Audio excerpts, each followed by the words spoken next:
Dislyte, download now. Oh, baby.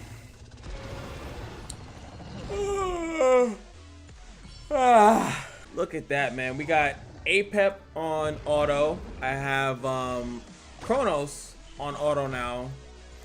And Fenrir, I'll never get on auto unless I get new units. But apparently there's a lovely patch that just dropped.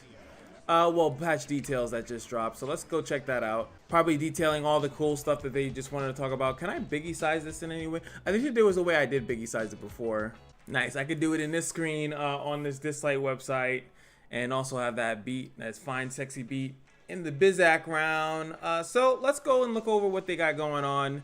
Are they going to be giving us anything spicy? Update, improve, blah, blah, blah, blah, blah. Level 5 and higher. So we get one free pull on the devs. Shut up. And then 100 crystals for compensation for the maintenance. All right, so here she is. So Zora, let's see. First ability, Keen Edge, deals damage to her basic ability.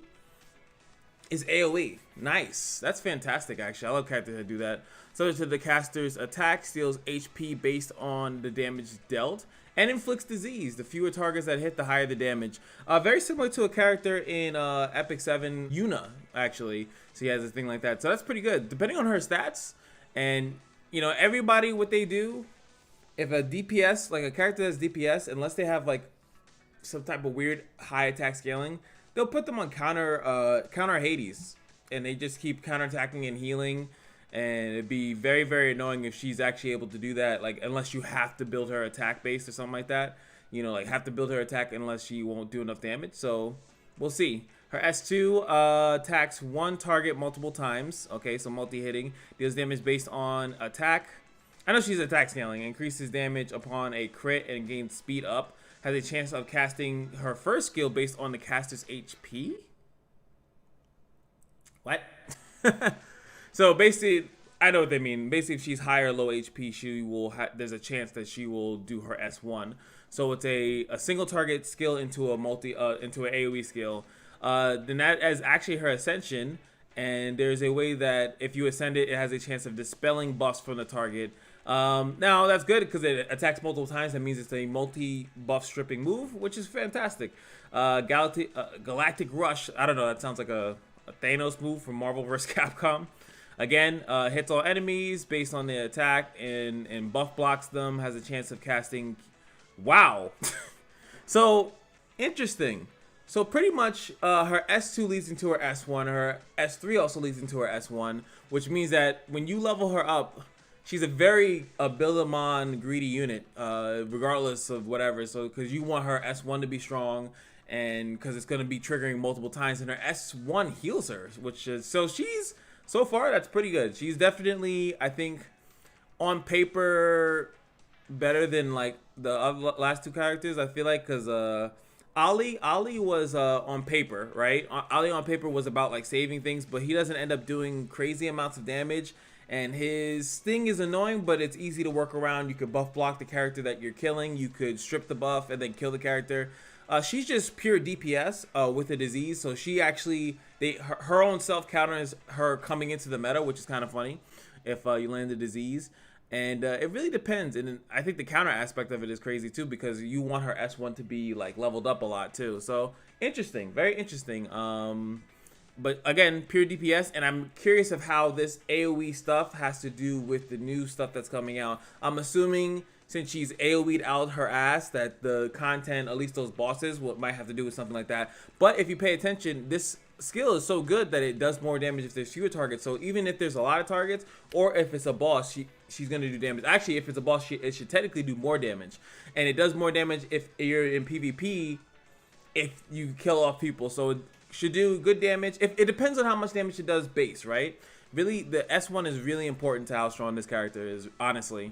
And these HP thresholds also are kind of important because she's going to be healing herself, right? So if she's healing herself, you would kind of want it that it triggers if she has high HP, which allows you to counter if you try to snipe her and deal damage to her. So I'm assuming it's, again, high HP, and that's how that's going to work. So let's go over to the Dragon. The character that I assume is free. Is he free? Is he free? No, he's not. Source. I think one of them is free. I'm still holding on to that. That's my thing. So Zalian is first skill, deals damage 10 based on attack, deals damage, bonus damage upon a crit, deals bonus damage if it crits. Second damage, attacks the target multiple times. Each attack deals damage based on attack. Enters stealth mode after the attack. Now, does any other character have stealth mode in this game, or is this the first one with stealth? I feel like it's the first character with stealth that I'm thinking of. Damage is increased by a percentage, gains AP when stealth mode ends. So, I was actually doing a video on Dionysus and I completely scrapped it because of whatchamacallit doesn't actually work. Sleep doesn't work like it does in most other gachas. Most of the time, sleep gives you an auto crit. In this game, it does not. I tested it in multiple different ways. So unfortunately, Dionysus, you actually have to build crit on him, which is annoying. But stealth mode normally in other games, it's you can't be targeted because you're stealth. And also, you take reduced. I think Epic 7 did it that you take reduced damage, right? You take reduced damage when you get hit in from stealth. This one looks like stealth mode is that you gain AP. So when they actually hit you, supposedly the stealth should go away and then you get an AP boost from it. Similar to the other character, what is it? The Lotus Mark kind of works like that a little bit. Ascension on that skill attacks the enemy most of the time. While the caster is in stealth mode, damage is increased by a percentage. Gains enter stealth mode. Enter stealth mode at the beginning of the combat. So that's pretty cool.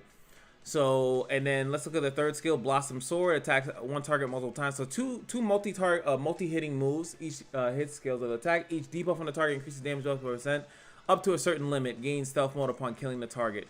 So I think that this skill was scaled down because of what was it? The black woman with the big old feet, Sekhmet, I think.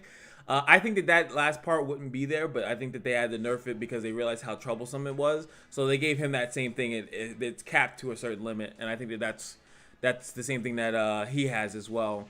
So that's cool. So there's a 3-star version of this type of skill, and now there's a 4-star version, which I'm assuming is going to be stronger. But since it is Floatune purple, maybe I think she's purple too. Do the work, Cash. Do the work. Okay, she's not purple.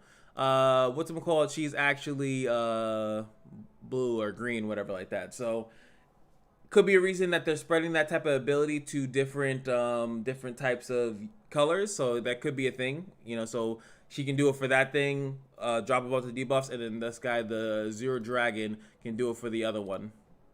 No, put my music back on. Put my music back. I ain't playing. I'm trying to listen. Shut up. All right. So he seems pretty cool. I like the whole aspect of the stealth mode. I wonder if they do reduce damage, but it doesn't say that he does, right? And they do say stealth mode here cannot be targeted directly, but will take AoE damage. So you have to. But a lot of characters do AoE, and also the main character that they're dropping is AoE. So it'll be interesting on certain fights where that is. In Epic 7, what you would do is that you would see a character like this, or sorry, you would use this character if you observed like in a guild battle or possibly in PvP. What you would do is that you would see, oh well, look, they have nothing but single target attackers, so I'm going to bring in him because then he can't be targeted and I'll have him go crazy. The interesting thing about him that I need to see is, does Chloe hit him when she does her random attacks, or can random attacks in general hit a target that is in stealth mode? Because he's not going to probably be the only character that's stealth, but I'm curious if you can be randomly targeted. But it says you cannot be targeted directly, but can you be randomly hit, or is it only AoEs that can hit you? That's important. Next up is going to be Aurelius. Is he free? Yes! Yes! Okay, so I was right. So this is the guy with the crossbow. He's the free one. So that means he'll be the one of the most ass. Let's see. First ability, deals damage based off attack. There's a chance of inflicting speed down. Again, very basic, as they love to do. Second ability, Icebreak Fury, attacks the target multiple times. So a lot of characters getting some multi-hits. So I'm assuming multi-hits has to do something with the relic boost stuff. The Desolate Land, sorry. If the target is frozen, the last hit unfreezes them and deals bonus damage. Oh, so we have some freeze synergy. I like that. So that's, you know what, there we go. So that's pretty cool, because we all know the other guy is one of the most popular character, AoE freeze. Also, Dahlia is a freeze-based character, so you got that going on. And then also we can ascend that skill if the target's on freeze to actually ignoring the enemy's defense. That is good. So this is a really good. Now Meredith was a good free unit as well, but I feel like nobody really wanted to invest into her, unfortunately. Then we have the S3 Frost Glory. Sometimes I do these videos and like the alarm in the back is going off like multiple times, and let me just double check. I'm not gonna lie, I walked away and I forgot I was recording. All right, where were we? So we have the third ability. I'm so bad. I just started just thinking about life and shit, walking around, and I'm like, yo, I need to I need to finish this video. Third ability hits all enemies multiple times based on attack. The first hit inflicts freeze, and the second hit deals extra damage based on if they're frozen. So that's pretty cool. So it says second hit, so I'm assuming maybe it's just 2 hits, or maybe it's 3. So a lot of frozen synergy, and like I said, this character is going to synergize with other characters that freeze as well. If they're already frozen, that's amazing. I don't know, I think this is actually a pretty good character. I think it definitely depends on speed, how fast the characters are, all the new characters, but I'm looking forward to it. So here we go. Next up is going to be the Desolate Lands. You have to be at least level 50 to do that, which is pretty high up there. You have to be, I would say, is that late game player? You got to have been playing, so you can't open the game and go to this and complain. And honestly, I'm going to be completely honest. It's smart that they do stuff like that, because a lot of people will say, since it unlocks at this level, I should be able to do it. But at level 50, you have been playing, you have some units used, not units used, but you have some leveled up units. You kind of understand the game, so it's not like you can sit there and, because half the time when people leave comments and they're complaining about stuff, you don't know what level they are. You don't know, how long they've been playing and stuff like that. And it sounds legit. They'd be like, my character is maxed out, and bro, you don't even know how to gear. You're one of them people in the chat boxes be talking about, is this a good piece of gear? Bro, and you be looking at that gear, be like, you should know. The fact that you had to ask, you know it was ass. I'm just saying. So these are the things. Our solo challenges. Each player can select up to 6. We already know that. After the stage is complete, players will be rated. Okay, we know that. Players get a reward depending on their rating. We know that. Reward details. We know that. Stamina cost of entering them will be halved for a certain period after it's open. So, unfortunately, I did think that it was going to be that it cost a different thing. But unfortunately, that turns out not to be true. It will just be that it's half for a certain period of time after it's open. Does that mean that they're always open? Or is it a rotating thing? Then sometimes games do that. I actually never liked that concept. If I wake up in the morning and I need to farm this, let me farm it. I don't, oh, it's Tuesday. It's Wednesday. Like, I hate that stuff. And they already have that in the game with the certain color dungeons. I never liked that. I don't mind this system a little bit, because like it's half stamina, so like it'd be better to do it on this day. But if I really need to, or if I really want to, I could still farm that out, because remember, your stamina regens, right? So let me choose when I want to spend it on whatever, so it is what it is. And that's all they pretty much say about that. Added relic boost system. Boost stones can be obtained in the Desolate Land. Boost stones to relic boost level any level. Boost stones are used must be compatible with the relic set. Boosted relic randomly increases the secondary attribute by a certain amount. When boosting a relic secondary attribute, the attribute cannot be stacked, will be only replaced if the new value is higher. And that's all it is. Next up, the Blade Hunt event. I'm pretty sure this is the same thing. I don't really care too much about it. Remember the thing, exchange for the character, the map, the Simmering Cyrus stuff, last stand. You get AFK awards from the commission platform to earn. Okay, so there's a way to earn the currency AFK, like just thing. I mean, similar to what they just did in the last event. So there's something that you can do. That sounds cool.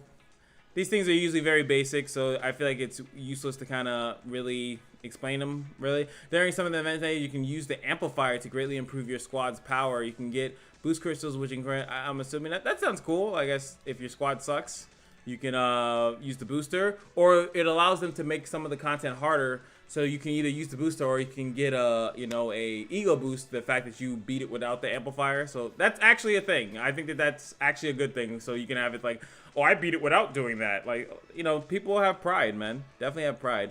Chance of getting her is 10%. And a lot of people don't like, I think a lot of people don't like that they say that it's increased to 10%, but it's still 1% to get a legendary to pop, right? So it's only, the 10% only makes sense if you're either at the pity, like your regular pity, or not, right? But if you haven't obtained the specified Esper after 449, the 450 is summoned and guaranteed to produce the specified Esper. Once the Esper is obtained, the guaranteed 120 spins leading to a legendary Esper will be reset. Now, I don't know if they were saying that, like, because it's what I always bitch and complain about, is that if I get legendary Espers off banner, it should not reset the guaranteed thing. It really shouldn't, honestly, especially when I'm trying to summon for that character to get to that 10%. The chance of bonus for summoning Zora expires after you get her. During the event, you can claim rewards after spending enough times in the Esper. I do like that. I do like that there's summon rewards for summoning because they have a crappy rate. So you do want to have it that the more you summon, you do get something out of it, which is either more summons or different, like Legendary Billimon. I think they've been doing that decently, but I think that they scale back the rewards a little bit on that. Acquire all Espers that share a bond to unlock. Oh, okay. This is the thing in some other gachas. What they do is that if you collect all, let's say all the Egyptian gods, the Egyptian god cards, if you collect all of them, you get some shit for it. That's pretty much all they're saying. So it's not something that you can manipulate yourself. It's just something that if you happen to get these combination of heroes, they unlock a thing and you get some Nexus crystals and some epic Billimon. I would hope that if it's a legendary combination, maybe you get a legendary Billimon, but you know that's thinking too much, right? So wait, is that why people complain about floor 40? Is because there is no floor 50 and now there's a floor 50, or going out to floor 50? Interesting. Esper gallery optimizations, don't care. Relic enhancements, don't care. Course optimizations, don't care. Quests, don't care. Optimize Esper's abilities and battle descriptions. Okay, all right. Adjusted the stage difficulty. Some of this have been adjusted for smoother gaming experience. In the Sonic Miracles, the type of sets dropped on lower floors and the drop rates of different sets on higher floors has been adjusted to help players collect entire sets during different phases more efficiently. Someone actually complained about this in one of my comments, and I actually agree that the fact that you're in floor 10 of it, right? And you're still getting 4 stars. That just doesn't make sense. It should be 5 and 6, especially because of the way that they made their gear system, which is stupid, is that you can get a 6-star 2 quality. So it's a 6-star thing, but it only has 2 substats on it, which is just stupid. 6 stars should just be max like every other gacha. So I really don't understand why some gachas just go backwards on certain things just to be stupid. I can't. just for the simple fact of being more difficult, adding more RNG, so that when people get something good, you feel like really good. But the problem is that the RNG is never in the player's favor purposely. But so like it feels terrible when you're farming and you're getting gear and like you're getting crappy gear over and over and over and over again. And then you get one piece of gear, and it's only gonna go in that one slot on that one character. So it just takes too long to make a good character, unless you farm a lot. And that's why they introducing all this other stuff to make it a little bit better. But I think if you just made the system good in the first place, you wouldn't have to keep doing other things to make it better, right? You just make it good. Drop rates on high floors. Astral Witchcraft set drop rate has been lowered, while the Wind set has been. See, now this is not. I'm gonna be blunt. It's not smart. If I like the Astral Witch set, I should be able to farm for it, right? It's not. This is pretty much saying that the Windwalker set is better or more, and it kind of is. Not gonna lie, but if I want the other set, I should be able to get it. Now it's gonna make it harder for me to get this other set because look, you can see here the healing set has been lowered, but the Ocean Wave set is going higher. The Snow Dogger set is going lowered, and the Thor set is getting higher. The probability of getting main attribute speed, crit, and crit damage for relics has been greatly increased as well.